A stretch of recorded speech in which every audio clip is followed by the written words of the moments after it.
Welcome to 1 of 200. We're here for campaign season where we're taking aim at all the issues, candidates, policies, anything that the people of Aotearoa might need to know about or understand more deeply as we head into the 2026 election. I'm joined by my co-host Stephanie. How are you? Kia ora. Surviving, getting through, trying to feel optimistic.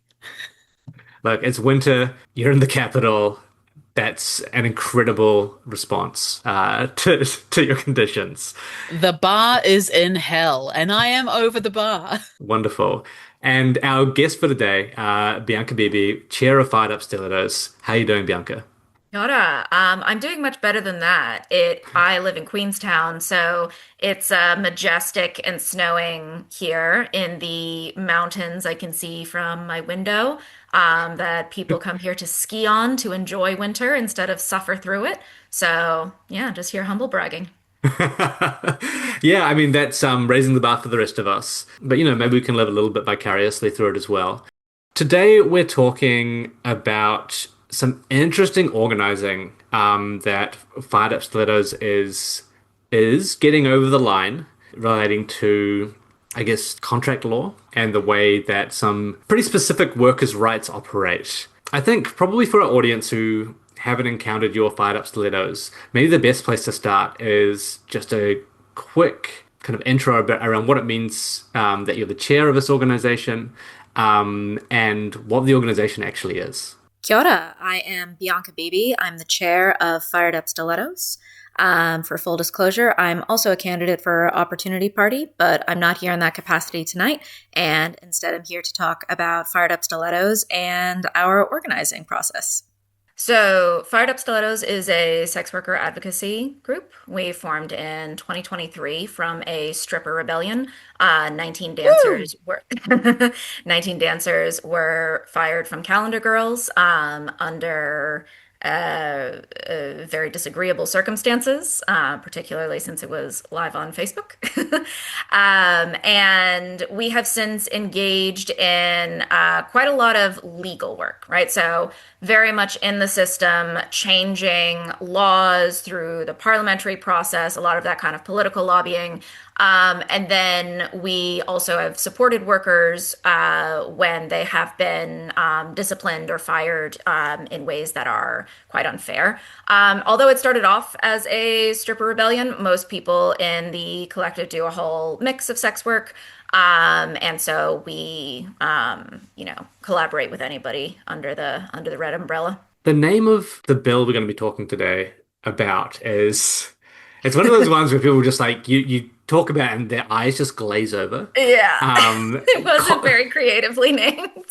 Commerce, ellipses, promoting competition and other matters, close brackets, amendment bill. Yeah. And you're like, okay, what has that got to do with a stripper rebellion Yeah. and the unjust firing of a bunch of workers? Yeah. Not very intuitive, certainly. So, I'll start off with the reason for this is basically it gives sex workers in New Zealand, all of whom are independent contractors, the ability to collectively bargain. So a lot of things to tie in there. If people want to know a bit more about the difference between employees and contractors, you can do that on Employment NZ. But the idea is that as a contractor, you have freedom to contract, right? You're supposed to invoice for your services, be able to set your own schedule, your own prices, things like that. So the Commerce Act of 1986 forbade collective bargaining amongst contractors. Collective bargaining basically means exactly what it sounds like, right? You get together as a collective in order to try to persuade or force certain changes, whether that is to pricing structure, conditions, whatever it might be. So I think a lot of people thought that independent contractors couldn't collectively bargain, as in, the boss has no obligation to bargain in good faith as you do if you're in an employment contract. But it was actually much further than that, unless you have an exception, like share milkers or screen industry workers. They got their own class exemption. It was prohibited for independent contractors to collectively bargain. So they could have faced prosecution and thousands of dollars in fines. So legal to form a union. So it depends on what you do in your union. So yes, we could have formed a union. We could not do anything that a union does that is useful. So, It sounds like a lot of unions at the moment, actually. Sounds like Brooke Van Velden's wet dream. So we could have applied for that. It's, basically like, forming an incorporated society. It's a similar process.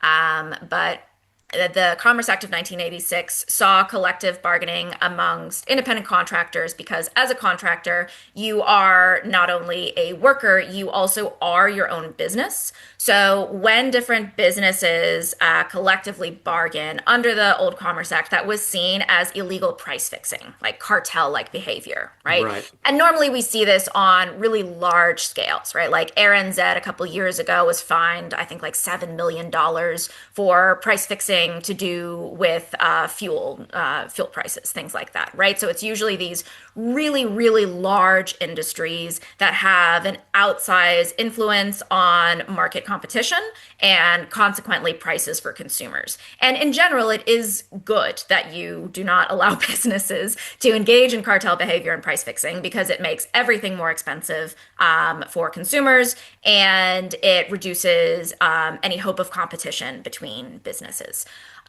So the problem we encountered is that we are workers and our own businesses. And when we were trying to negotiate contracts, it was impossible. So you are allowed to negotiate your contract with the principal who is hiring you. But I've never heard of a single sex worker in all of New Zealand being able to do that, particularly in somewhere like Auckland or Wellington, where you have a high student population and really high rent. So when Fired Up Stilettos first formed, we tried to talk to some of the owners of clubs, and they were quite blatant, right? They were like, "Why would we talk to you? Girls turn 18 every day." So it was pretty on the nose. And so we filed a petition with 3 demands, one of which was the right to collectively bargain while maintaining our independent contractor status. And I want to at least touch on why we want to be independent contractors. It is for that freedom to contract, right? So a lot of workers in New Zealand should be classified as employees.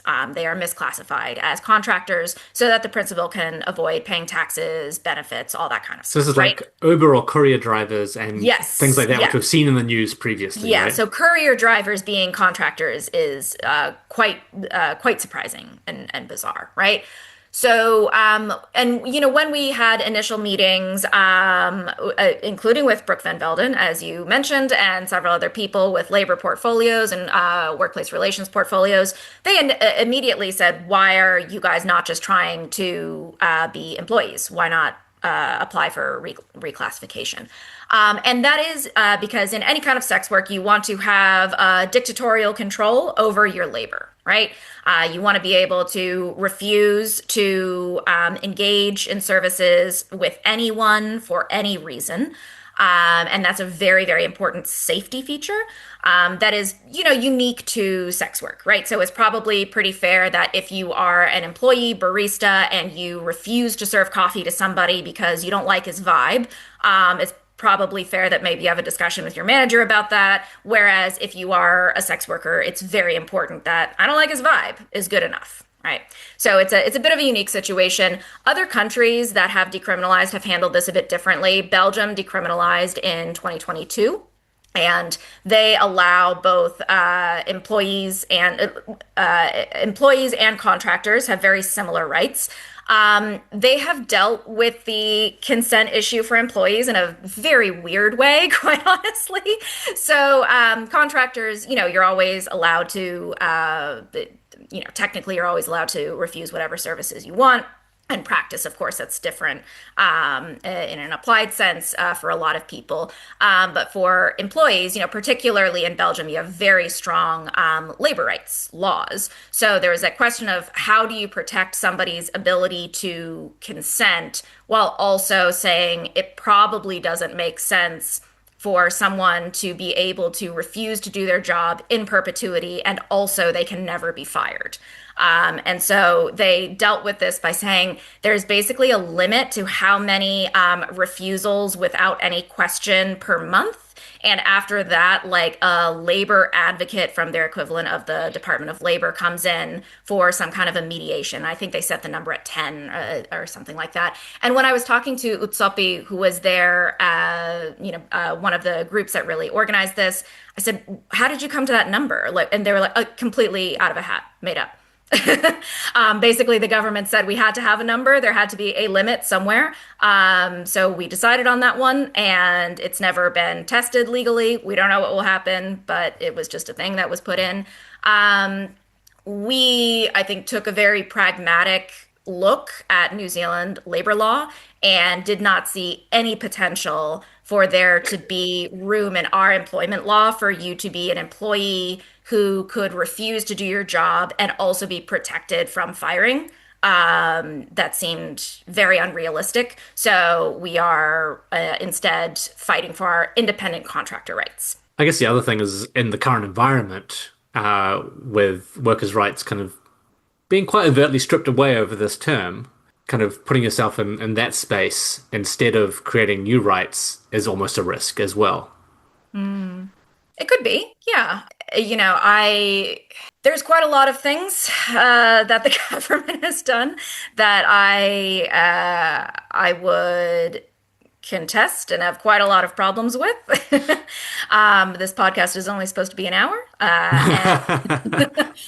But I do want to acknowledge and point out that Fired Up Stilettos, a sex worker run and operated organization, got collective bargaining over the line for independent contractors, which, we've been sex workers and other contractors have been fighting for at least over a decade. And we did that because we collaborated and worked with all parties in Parliament. So, we're happy to have been possibly the exception to some of the trend. So you decided that you're going for the contractor route, to maintain the independence and that ability to choose your clients. And what were the next steps after that then? Once that had been decided, did you have to start actually looking at how that legislation or the clauses to add to the legislation would be crafted? Or was it straight kind of lobbying and advocacy to force Parliament to do it? Yeah, I mean, I would definitely not say force, in all honesty. When you are a, pretty vulnerable minority population, you don't have a lot of sticks, so you don't really get to force anyone to do anything.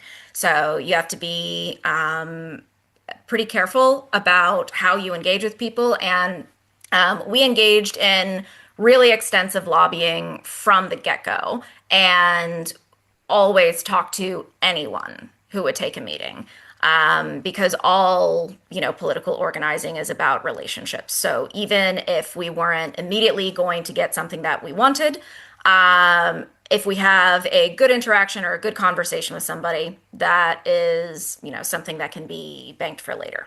And this began with the petition that we filed in 2023. So the petition asked for the right to collectively bargain while maintaining our independent contracting status, a nationwide maximum on the percentage that a principal can take from a contractor's profits, and outlawing all fines, fees, and bonds in the clubs. So this petition was initially heard by the Education and Workforce Committee, and they were great, in all honesty. They engaged with us very honestly and very seriously, asked, really good questions, and they produced a report that in February 2025 saying that it, quote, recommends to the government that it addresses the concerns raised by the petitioner and the matters we have raised in this report, especially when it undertakes reviews of fair trading legislation and the health and safety system. So it's a bit weird with select committee reports. It's the government recommending to the government that the government does something about this. So it's a very cyclical kind of process. And then the whoever is the government at the time has a legal obligation to respond to the select committee's report. The official response did not commit to freestanding legislation, but it said that they would, quote, consider us in their review of the Commerce Act and Fair Trading Act. And so I honestly thought that they were kind of blowing us off. I didn't think they were going to do anything with that. And we were pursuing another direction then because we thought this was the end. And then when we saw earlier this year, basically, MB's draft of some of their report on how the Commerce Act should be amended. MB is, the Ministry of Business, Innovation, and Employment. They mentioned us and our needs and took it quite seriously. And the government took their advice to heart and released a draft that we were pretty happy with. I went and presented at that select committee, which was the Economic Development, Science, and Innovation Subcommittee. And I'm pleased to say that many of the things that we wanted did get across the line. And this bill has cross-party support. So it is very likely that it will pass all of its readings and become law. I think it's really heartening to think about this kind of approach because it's something that I think us on the left can find really challenging because fundamentally we don't like the entirety of the current system and we would like it to be different.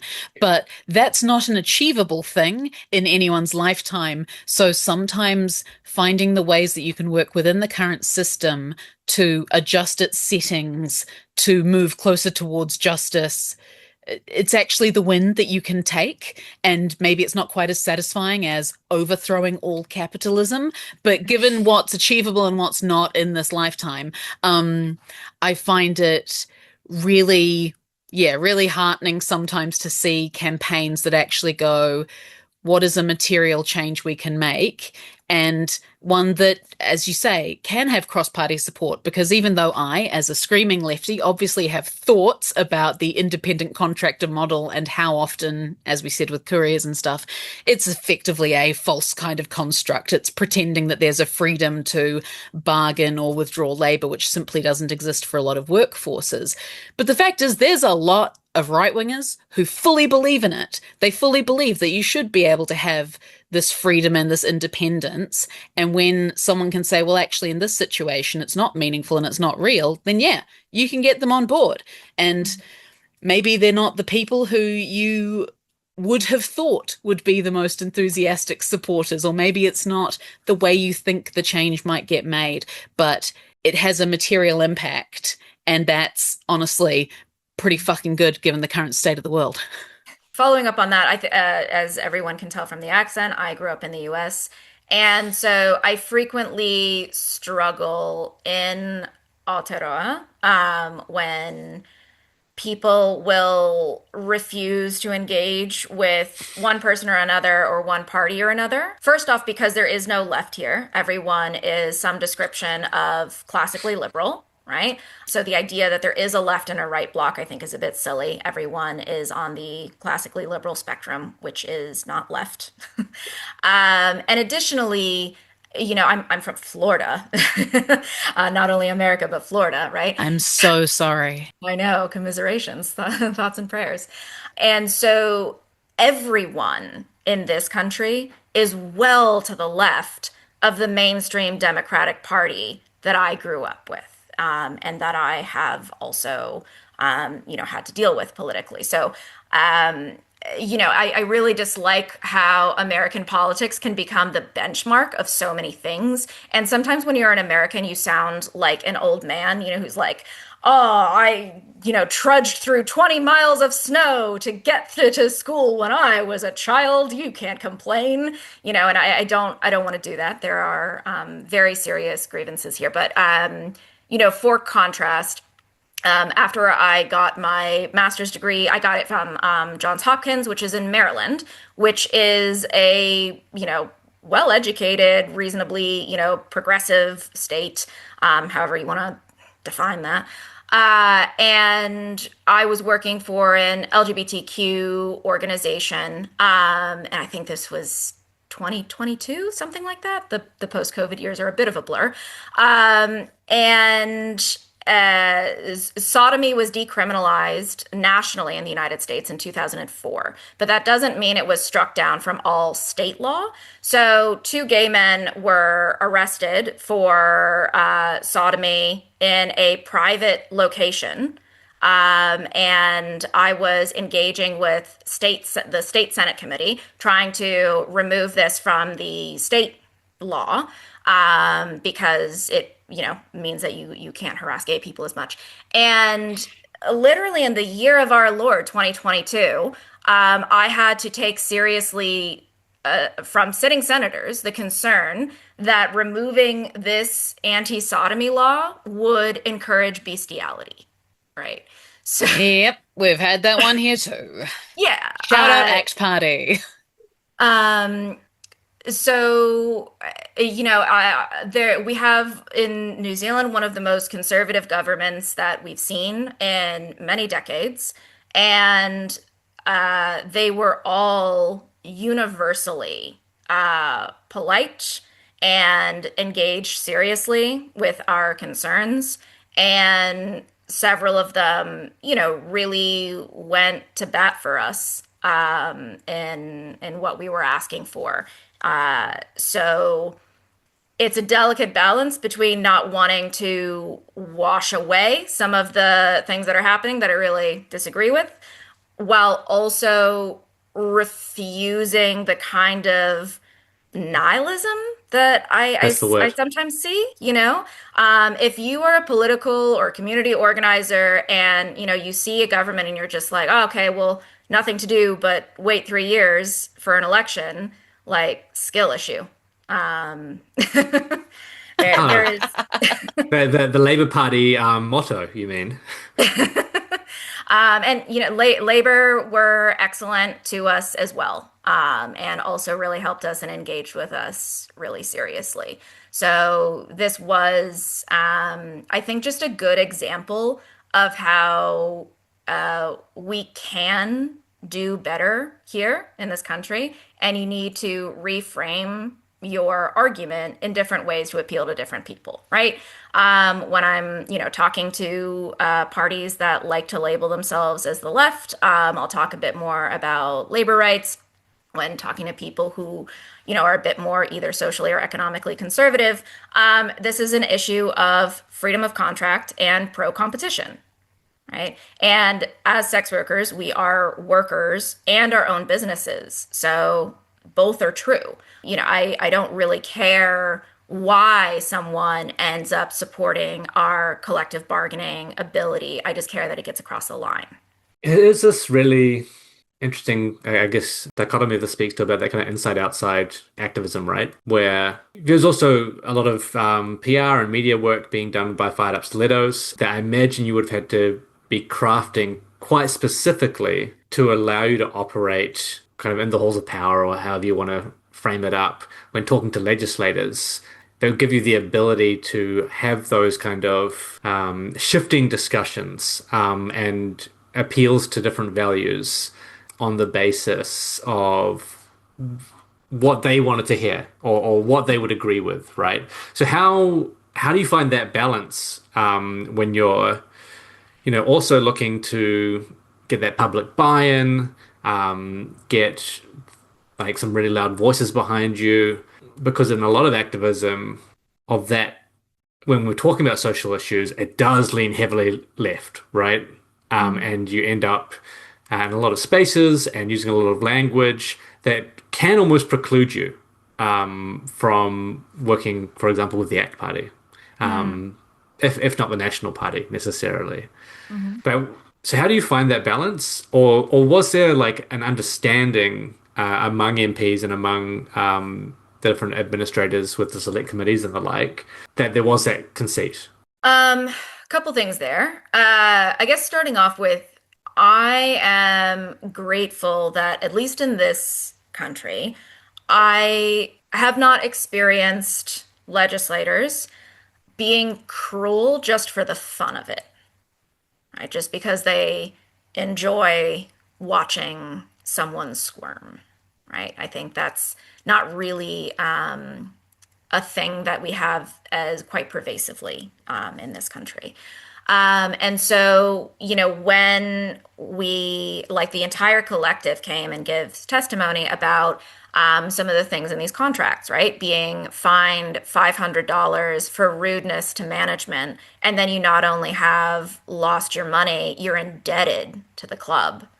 Or how, you have to pay a bond to work, and that's just continually taken out of your your if you are fined, sometimes they don't even tell you and they just take it out of the bond, and then they don't want to release the bond to you at the end.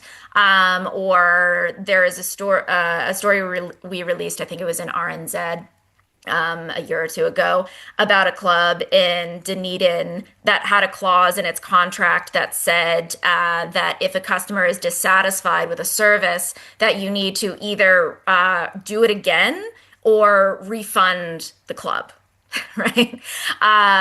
And there's some people who would say, well, yeah, serves you right. That's what you get for being in this industry. I have never had that reaction from anyone in person, and certainly never anyone in Parliament. Everyone across the political spectrum looked with somewhat abject horror at the things that were happening, right? And so I think being able to attach to that human element was essential. So, being initially hosted in Parliament to give our speeches. And then when we spoke to both select committees, we really connected on that human level. And then I've lost my train of thought on the rest of your question. I'm so sorry. No, I think you mostly answered it. Okay. Just in terms of Right. You mentioned the ACT Party. So this is maybe a good example of something, right? So this isn't in the Commerce Act. This is in the Fair Trading Act. So in the Fair Trading Act, also of 1986, great year for terrible things for contractors, apparently. that's when I was born as well. So a great year for Yeah. terrible things in general. Yeah.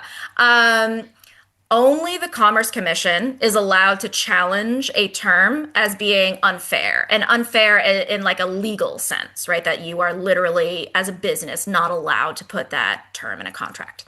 So the Commerce Commission has an absolute monopoly on that goal, or on that process, according to the Fair Trading Act. But when they gave their responses to the select committee, because Fired Up Stilettos filed numerous complaints with the Commerce Commission, they said, like, quite frankly, our industry is not, like the sex industry, is not large enough for it to be worth our money and time expenditure processing this. They're like, we get tens of thousands of complaints every year, and in order for something to be struck off all contracts, it has to be the same on each contract. So we try to, allocate resources appropriately. So, targeting people in telecommunications, agriculture, so that if you get a term struck off, that benefits 10,000 workers or something like that. They were saying that, we have very legitimate grievances and they don't want to minimize them, but they do not have the resources to help us. But they're also the only ones legally who can help us, right? So Fired Up Stilettos, I wrote this on our behalf. I filed in the Ministry of Regulations red tape tip line. Because, this is literally red tape bureaucracy that is costing the government money and is in our way. The two things that could happen is either hire a ton more lawyers for the Commerce Commission and expand their budget, or get rid of this useless government bureaucracy, this red tape, and allow us to do it ourselves. I've also written to Minister Seymour about this, and quite frankly, If the ACT Party or Minister Seymour specifically would like to cut that red tape on our behalf, we would gladly collaborate with him in doing so. Right. So I think there's Because it a, makes the difference. It makes the yeah, material difference. yeah, absolutely. So there's a large part of there's just a lot of pragmatism in it, right? And when I say finding common ground, that's what I mean. I don't necessarily care what gets you there. I care that you got there. And I also think it is very important for sex workers to not allow what we want to be owned by any one party or any one bloc, right? We are a very diverse, multifaceted demographic. And if you allow only one perspective to, or you only allow yourself to work from one perspective, it kind of means that your rights and material conditions are up for grab every 3 years. And we don't want that. That's a mistake. So Up for yeah, grabs is David not Seymour, if you want to cut some red tape, let's do it. up for grabs is like maybe not strong enough, right? It's like if it was up for grabs and people were competing to be the people who were like helping you the most, that would be Yeah. fantastic. Yeah. It's just completely in the wind. So it could, if you're tying yourself too much to one set of outcomes, say, okay, well, our political enemies are in, we're screwed. Yeah. And honestly, I think there's a flip side to it too. And this may segue us in other directions, but the group I'm actually thinking of initially is students, where for my entire life it's been assumed that students vote left. So that means a right-wing government gets in and they don't give a shit about tertiary students. Except what you can also have then happen is that sometimes Labour gets in and it also doesn't give a shit about tertiary students because, well, they're going to vote for us anyway. So there's Yeah. also a complacency if you are seen as being too rigidly on one side. Absolutely. Ultimately, I think that if you are a political organizing group, any uh, party that wants to, ally with you or organize with you should always be afraid to lose your support. If they are not afraid of Yes. you, then they take you for granted. And quite frankly, Fired Up Stilettos is cool. We Too we're cool for Instagram. oh God, yeah. Ugh. We run excellent media campaigns. We're really politically savvy, and we can work with anyone. So I think that's been very much our strength. I also And think jumping in on something that I hear, or do I hear it, or do I just am I trained to think of it as a terrible response to these things? But sometimes I feel like there's an argument of, not letting the right claim credit for good things that are Yeah. fundamentally, good left-wing ideas. But then with the comms hat on, my brain goes, well, fucking let them. Yeah. Let them side with principles of workers' rights and fairness and use that to push out what is meaningfully achievable. If we want David Seymour to get the credit for funding the Commerce Commission to the extent that more employment contracts can be examined and regulated to increase the fairness and power of workers to get a good deal, then fucking go for it, David. That can be your political legacy. Do you know how far left we can push the Overton window if that's David Seymour's political legacy? Come on, guys. Big picture. Yeah. and this is one of those, I guess, meta discussions, right, around the Overton window, and who we give credit for what. Like, I'm not going to be out there doing a Philip Nanestad, my co-founder, and saying you have to hand it to David Seymour. Boo, Philip. Boo. But I also don't care if he's like struggling and striving to head in that direction. I'm just going to go more left myself. It provides that space for me to go more left, and there's this real feeling, when I'm doing media analysis or political analysis in this country, that the centre left in particular, such as it is, allows National Act and New Zealand First and all their outriders to get away with this justification of the Overton window while not allowing that to operate in the other direction. And just purely playing into ratchet politics, right? Where it's like, Oh yeah, National is doing that because they're owned by Winston Peters and David Seymour, and that's just wow, they're so good at pushing the Overton window. Meanwhile, Labour is just allowing themselves to be pulled in that direction and attacking leftwards whenever they get a chance to have a go at Tamitha Paul or someone, right? Uh, it only operates in one direction as a mainstream discourse at the moment. So Mm. any opportunity to change the mechanisms and the administration and bureaucracy around that in the other direction sets us up for a better positioning around organizing in future. And it feels like that's what's happening with this current legislation, Bianca. That's certainly the hope. Yeah. And I mean, again, Fired Up Stilettos is a nonpartisan organization. And in New Zealand, sex workers are mostly on the left and certainly globally, trend left. But I would say New Zealand is unusual in how ubiquitous most like left-ish thought is among sex workers, and that's because sex workers in this country are poor and working class. There's not a lot of wealthy sex workers here. Whereas if you go somewhere like Australia or the United States, you absolutely get economically or socially conservative sex workers. You get a very strong libertarian streak. And working with people in those kinds of situations also really exposes you to just the fact that sex work itself is not a left-wing ideology or practice. It's a business under capitalism. And to be honest, I've had some real drag out arguments with leftists about whether sex work is validly considered work in terms Yeah, of class for sure. politics. And I will fight anyone who bloody brings that up because it is absolute nonsense. Don't give me this puritanical bullshit. You're trading your body. What the fuck is someone doing 10-hour shifts in a factory doing if not in some way trading their body for survival? It's capitalism. Sex workers work. Arr! I will Yeah. fight them. And honestly, I am pleased to very rarely have that conversation in New Zealand, right? I think most people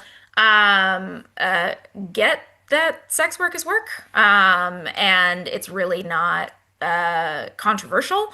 And I am genuinely grateful that when we spent the past several years engaging with MPs from each of this, parties in the coalition government. They took it seriously as work, right? They were very clear that they're like, we're not into this as a sex worker thing. This is about anti-competition and freedom of contract. And in many ways, that's the strength of this bill, right? We did not have to pass just sex worker rights. We passed contractor rights.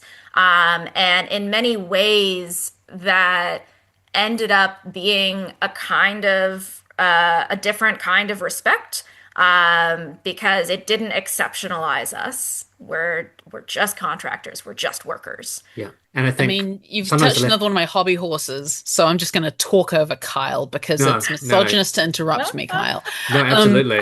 Please. But it is another one of my hobby horses that comes up so often around, and while taking the point that, sex worker rights are not inherently a left-wing issue, I think it happens so often with issues that are primarily kind of situated or promoted on the left or in the progressive movement, where people will say, but, why should we support this one little group? Why should we support this one little thing? Why does it matter? The current topic of the day. Why does it matter if trans people are able to play sports? Why should it matter if sex workers are able to collectively bargain? Why should it matter if this small town has a post shop or whatever? And people don't see the kind of obvious connection that those fights are all part of the same issue. So sex workers being able to collectively bargain is about other groups of independent contractors also being able to collectively bargain. It's about the fundamental justice and power balance of the working relationship. And without exceptionalizing any group, it can be really useful to have like an icon or a figurehead or a kind of exemplar of this is a problem for this group of people and for a whole lot of others. But let's just get people to understand this context or this example and then use that to build out the gains for everyone else. Instead of just going, well, I don't care about that particular little group, therefore it's not an issue I think we should be prominent on. Yeah. And there's that really big difference between, what is privately confessed and publicly expressed, right? Um, you know, uh, a large part of the reason that this was possible is, and I don't want to get into it, but when the Green Party, made some really inappropriate comments and Fired Up Stilettos as a collective decided that we are not going to engage with them unless they apologize. I know they denied everything. I showed you guys the transcripts. Were we lying? Yeah, transcripts verified. One of 200 official transcripts verified. We are now the Bellingcat of Aotearoa. Yeah. No, Unless that's please, problematic. no, not that. Not Bellingcat. Yeah. So before we, wrote our article, we decided to do a bit of a vibe check with other MPs, particularly in the coalition government, to see, do we have other options? Can we stand up for ourselves and say, hey, we don't accept that, right? Because if we have no other avenues, then yeah, you just have to eat bitter and take what you can get. But I really did not think that's where we were. And so when I talked to MPs that we had already formed a relationship with over several years, it was really interesting the way they engaged with us, right? Because they were much more open to arranging meetings, talking to caucus, etc.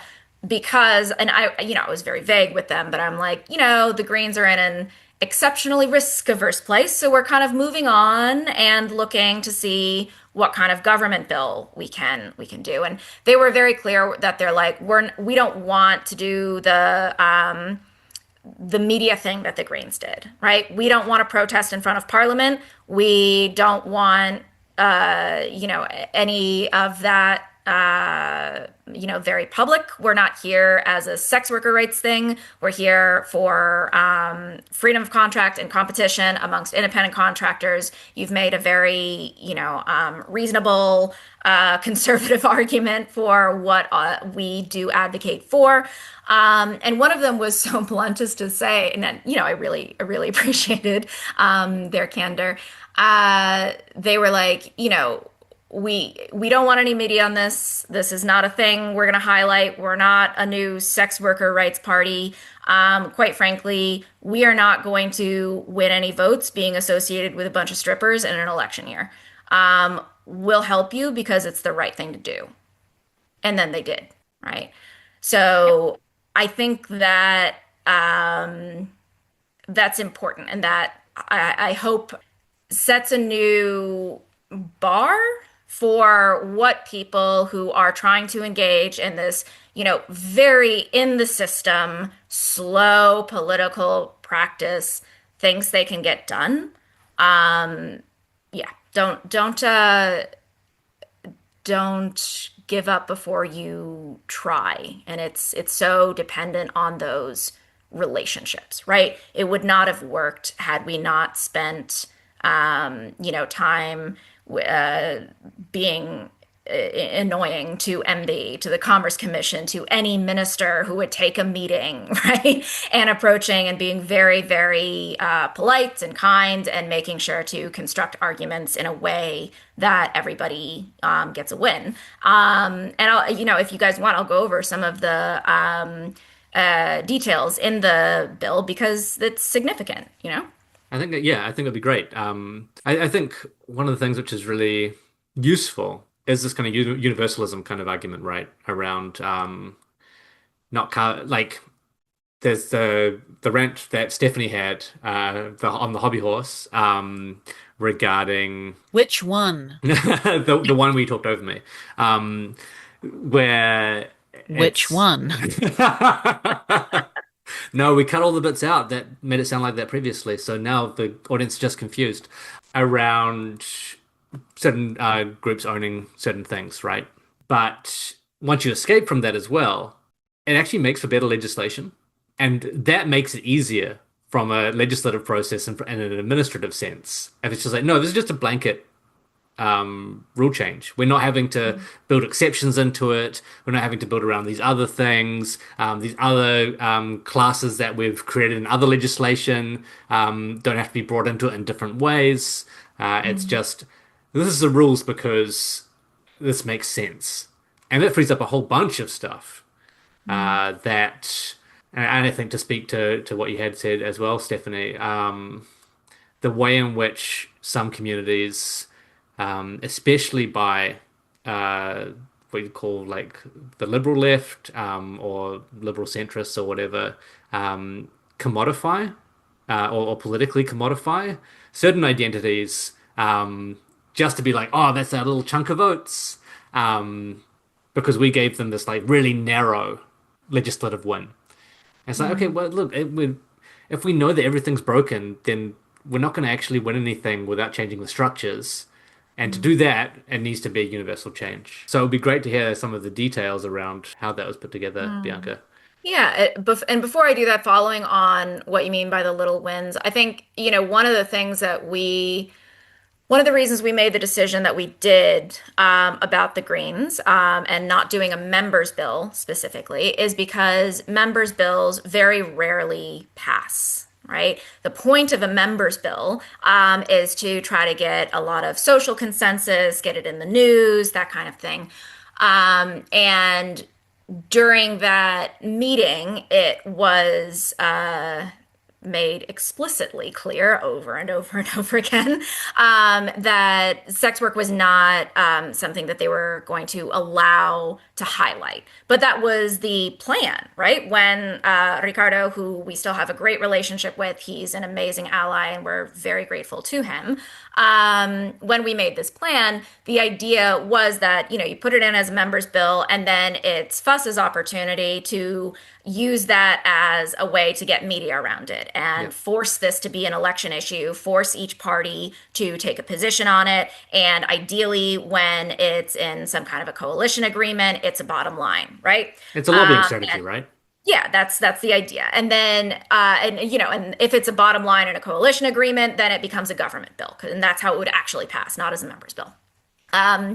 But if a party that is sponsoring a members bill will restrict media on it and will try to hide that concept because, they're worried about media backlash, then that entire strategy is kind of null and void, right? And especially if you have done a members bill with a party that is very restricted in the parties it will work with, that means you've put all of your eggs into that basket. So if they don't win, you're pretty screwed, right?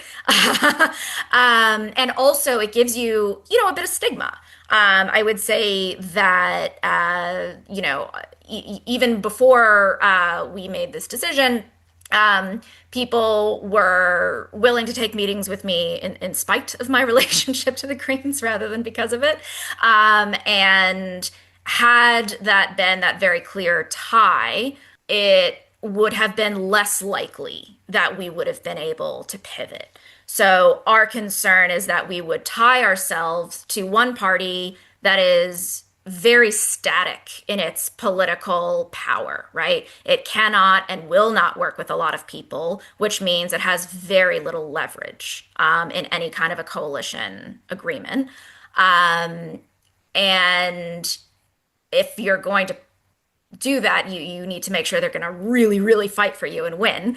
And if they're not, then it makes more sense to try to kind of spread your influence and engage with people who already have power rather than, on a lark that someone else will have power one day.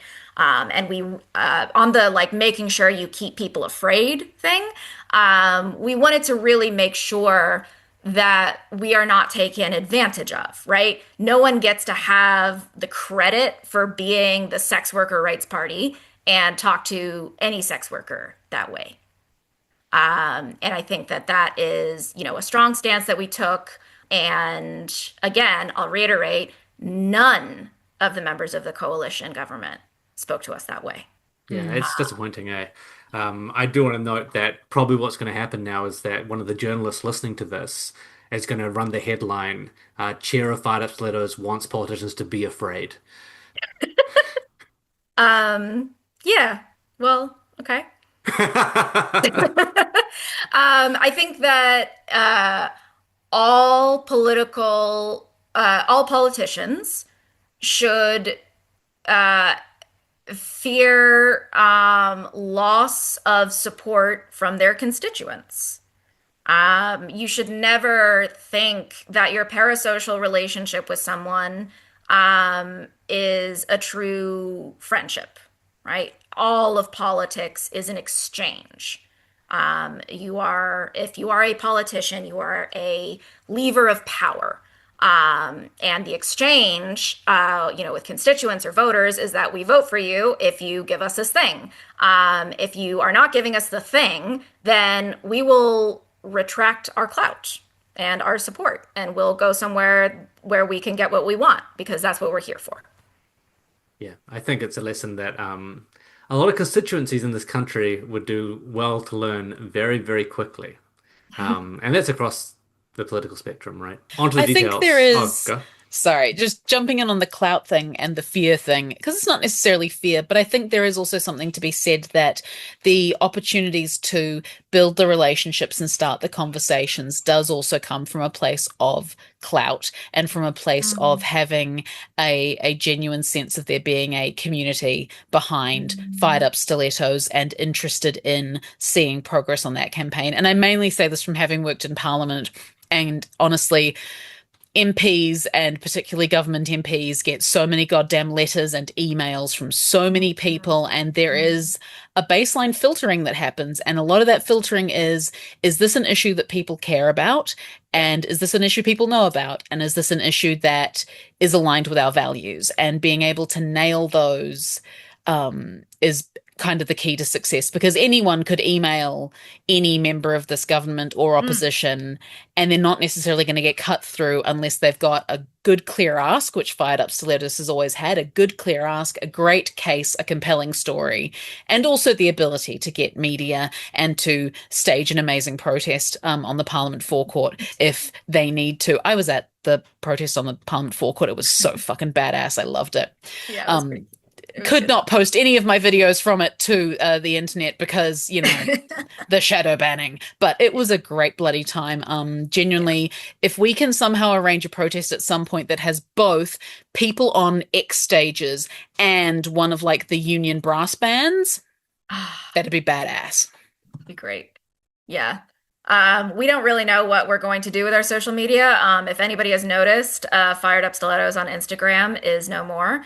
Our Instagram was permanently disabled for promoting exploitation, human exploitation. The irony. Yeah, I mean, it happens to a lot of sex worker rights, queer rights things. It's either algorithmically, if you talk about exploitation, eventually, it just tags it enough time, and you get banned. Sometimes you are the victim of a much more targeted campaign. It seems more likely on this one because not only was Fired Up Stilettos' Instagram permanently banned, like they said, there's no chance for repeal on this because you were promoting human exploitation and we take it so seriously. Many of the organizers of Fired Up Stilettos also had their personal and their professional accounts disabled. Oh, I didn't know that. That's wild. So it's been a real difficulty. We have a new one on Instagram called Kick Up a Fuss. We're slowly adding followers and stuff like that, but we were delayed at like 8,000 followers.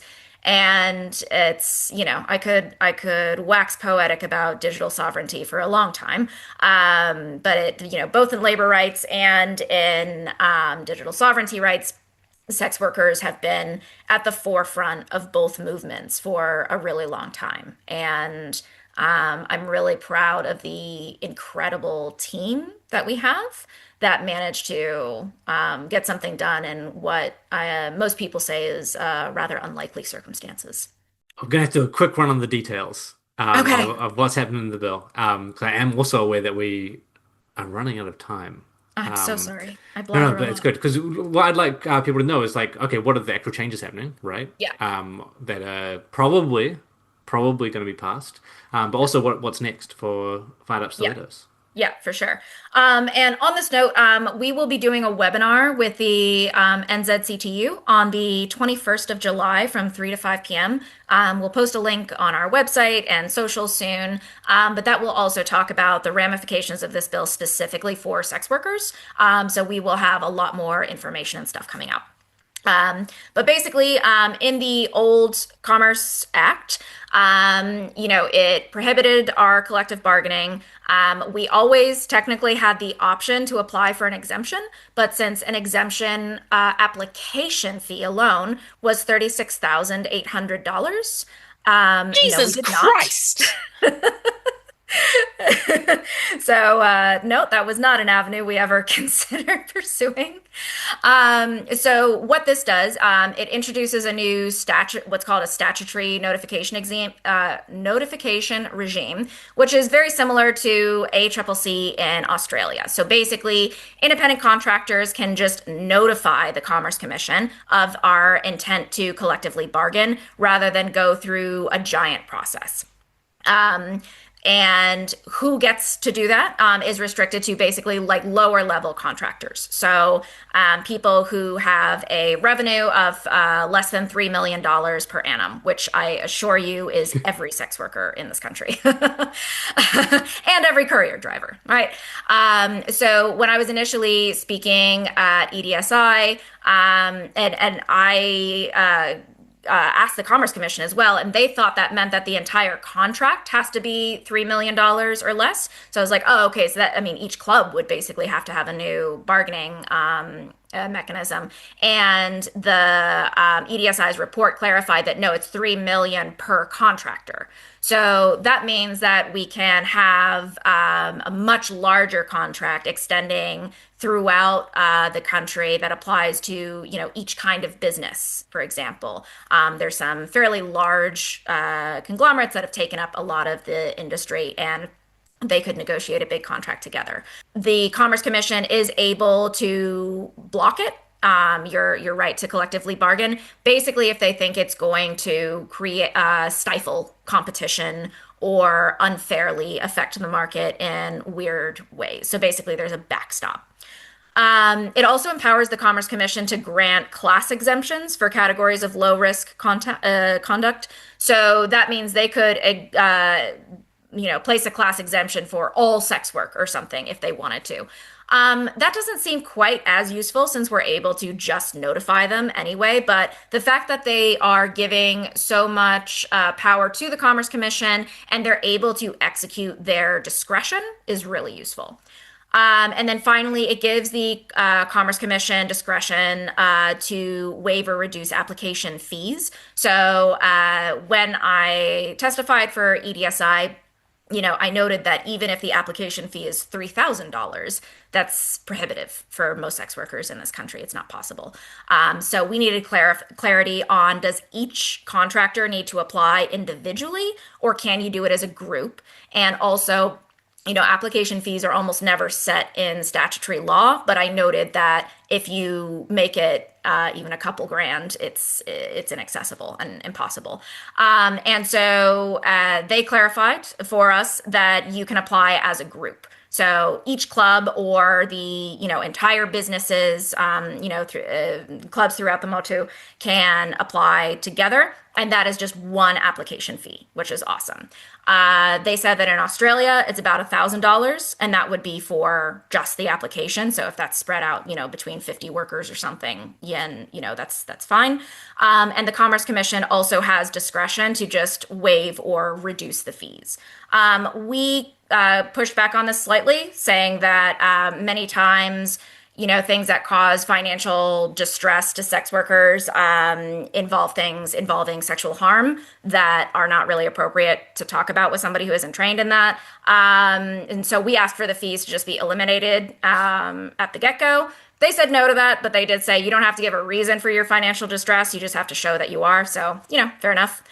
The only thing that we did not get that we really wanted is a protection from retaliatory behavior. So Section 97A prohibits an employer from engaging in retaliatory behavior against an employee, right? But again, we are not employees.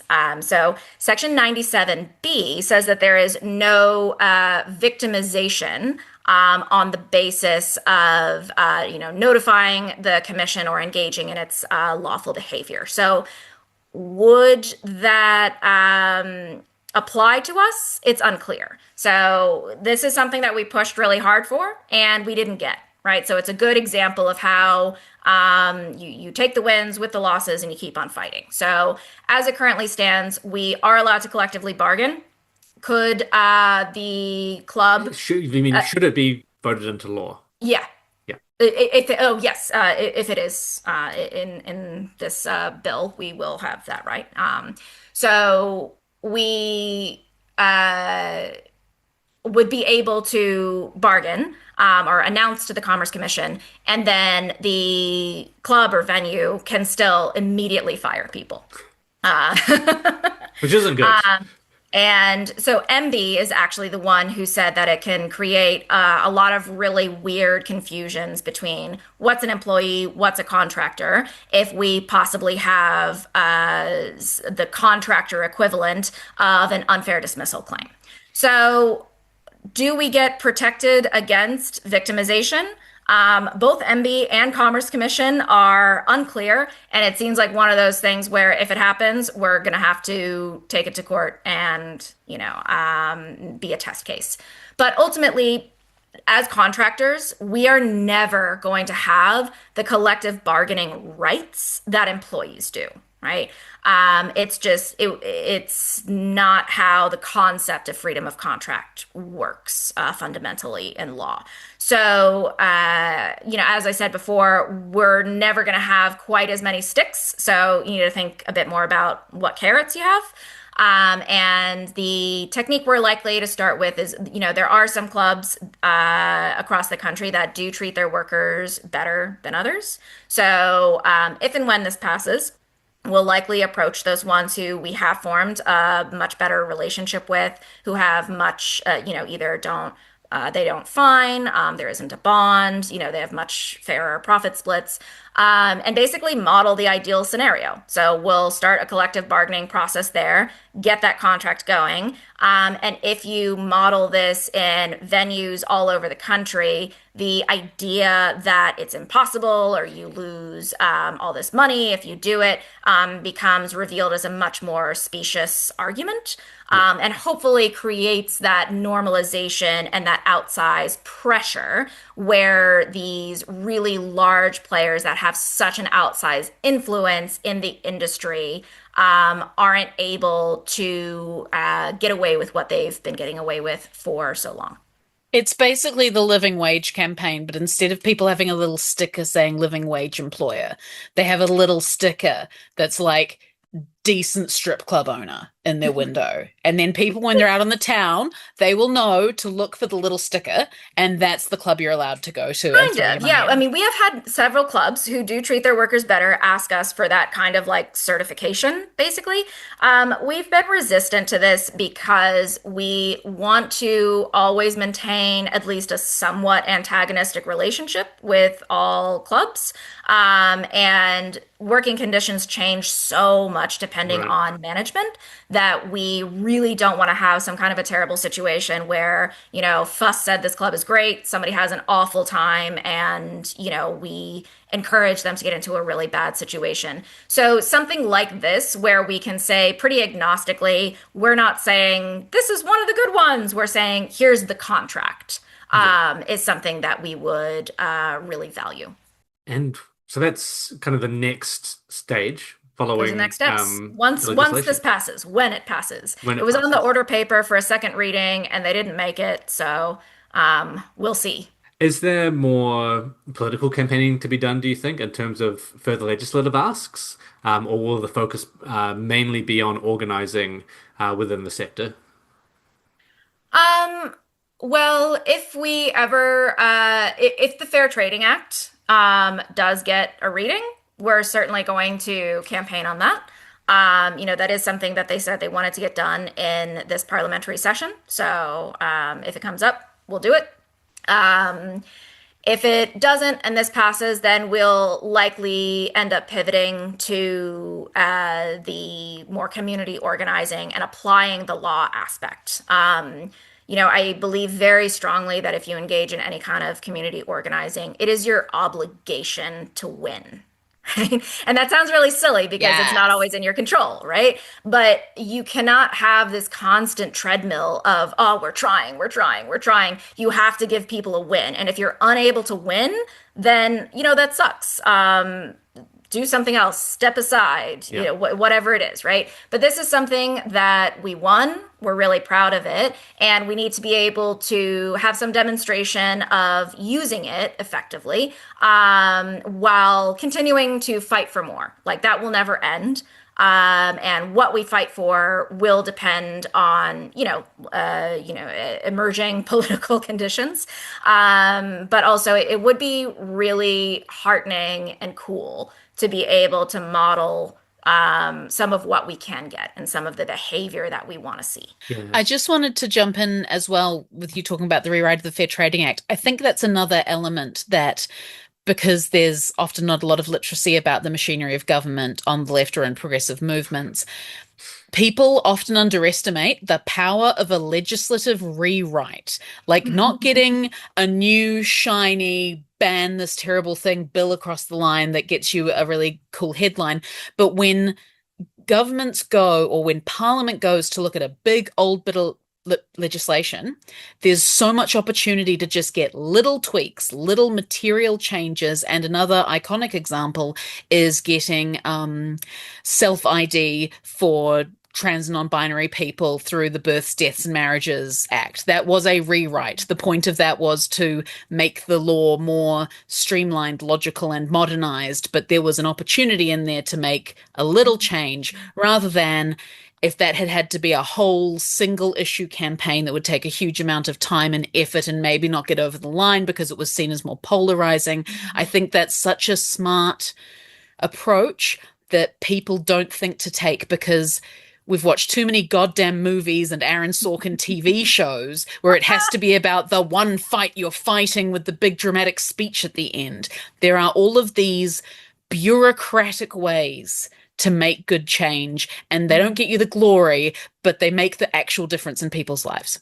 Yes, absolutely. This would not have happened if it were titled as a sex worker bill. And it wasn't a sex worker bill. They weren't willing to do a sex worker bill, right? They wanted to preserve freedom of contract and pro competition, and they did it, right? And you're absolutely right. The more dry and boring the bill you can find to your interest, the less people want to attack it because nobody wants to read it, right? So generally, that is why things to do with finance and commerce tend to be so incredibly powerful. Not only because money rules the world, but also because you'll be one of 5 people who actually read the thing. So you're able to have quite a lot of influence and say in what you'd like to get over the line. And if you're able to, speak in that kind of language with people, you're able to find that common ground and let everybody have a bit of a win, which should be what you're aiming for in any kind of a political game. If somebody feels humiliated and like they were defeated, they're never going to do what you want, right? But we're really proud and happy to have worked with the tools we had with the current government, in which they absolutely got their priorities over the line, and we found a way for that to be mutually beneficial. Fantastic. Yeah, I think that's one thing that people often underrate, right? Or don't reach the analysis of is we're working with a big, broken, filthy system. And the way to change it is revolution, but we don't have but we don't have the material circumstances to allow that Yeah, at I the don't want to moment. sound mean, but maybe people should try to get more than 20 people to a meeting first. Yeah, no, this is the thing, right? You have to do what you can with that system, and this isn't nihilist or incrementalist. This is like, okay, well, where are we getting the community that is viable Mm. to make the big changes that you want? We are not there currently. We need to be there, and we should take every opportunity we can and use every mechanism we can to get us closer to it. And I think this is a really clear and well evidenced example of doing exactly that from Fired Up Stilettos. So thank you so much for joining us and taking us through both the Woo! details of the legislation, but also kind of the way you did the organizing, because I think that's really important for people to try and use as a model if they're looking to do something similar. Yeah. And just because I know someone's going to say this on Blue Sky, no, we're not saying this is the only way to campaign or the only way to achieve material change, but you got to have more options than just, I watched too much West Wing, surely my grand speech will change the world. I We've got to watched have my a lot of tools in the I watched toolbox. Mamdani's video campaigns and I stole his font. And that's clearly all he did. He did nothing else except for cool videos, great font, right? No I mean, work, no Mom Donnie's organizing. a great example of working with unlikely allies to uh, get your wins across. Yeah, lining up Andrew Cuomo to just absolutely shit all over himself so Mamdani could roll into the mayoralty.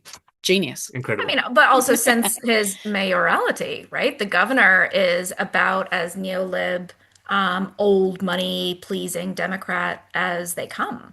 And managing to get his budget through while appealing to her priorities was pretty spectacular. And similarly, being able to appeal to Trump and his priorities because he, as the president, does have power over New York and what's happening there, was very pragmatic. Mm, absolutely. Yeah. Any final shout outs, Bianca? Anything you've let people know where the new Instagram is? Is there anything else people should keep an eye out for? Anywhere people can find you online? Yeah, Fired Up Stilettos, the new Instagram is Kick Up a Fuss. We also have a TikTok and a Twitter that are desperately neglected, which are just Fired Up Stilettos. Those haven't been taken down because of exploitation, thankfully. And then also look out for that webinar with the NZCTU on the Tuesday, the 21st of July from 3 to 5. And we also have our website. We have just opened a Shopify account, so we're now selling stickers and other kinds of merch Yes. as Woo! well, as we are constantly trying to raise money to fund our organization, both to pay people for some of the work they do, and also when people have been unjustifiably fired from venues or clubs, we offer support in that way as well. Yeah. Fantastic. I'll drop a couple of those links into the summary if people want to click through and follow those accounts or attend this webinar that's coming up in a couple of weeks. Stephanie, do you have any last pitches as co-host? Nah, Fight Up Stilettos are kick-ass. They are my favorite union, and there's a big gap. There's a big gap to the next one. The next So, one, the other, We are pleased to also say other unions have been very supportive of yeah, us and very kind. In most other countries, there's a lot of contention between mm, unions and contractors. Contractors are seen as scabs, and we have been supported by unions, and they've really understood our particular positioning, and particularly Mel at NZCTU, who will do the Love Mel. yeah, Love she's Mel. awesome. She was involved with Equity Union, which is the Mm. screen industry union, and they are contractors who unionize as well. So she has a really deep understanding of that. So yeah, that lack of tension between unions and contractors is another thing that is pretty amazing about this country. And one of the reasons we were probably able to get this over the line is because we don't have a whole bunch of unions who are fighting against us and mad at us because we don't want to be employees, right? There's a lot of respect for how different workers need different material circumstances. And that's amazing. That's fantastic to hear. Thank you. And thank you, Bianca, for joining us. Thank you to Stephanie, my co-host this evening. And I'm thank you here. to I'm surviving. And so say we all. And thank you to our audience who are also out there surviving, listening in to campaign season. If you think there's something useful in here that can help inform the way that people approach the coming election campaign, share it with those friends. Maybe you picked up a couple of good points around organizing from this discussion. Take that back to wherever you're organizing and try and make it better. Let's try and get some significant changes to our material outcomes through varied ways of applying political power. I think that'd be really great. Links in the summary, Patreon in the summary as well, if you want to give us some money. But maybe this week, give that money to Fired Up Stilettos, seeing as they have a Shopify account now. Stickers. If you want to buy something for us. If you want to donate something, subscribe to One of 200. Oh, look at that. Amazing. We'll be back next week or later in the week, depending on when this episode drops. And we'll catch you then. See you later. Bye.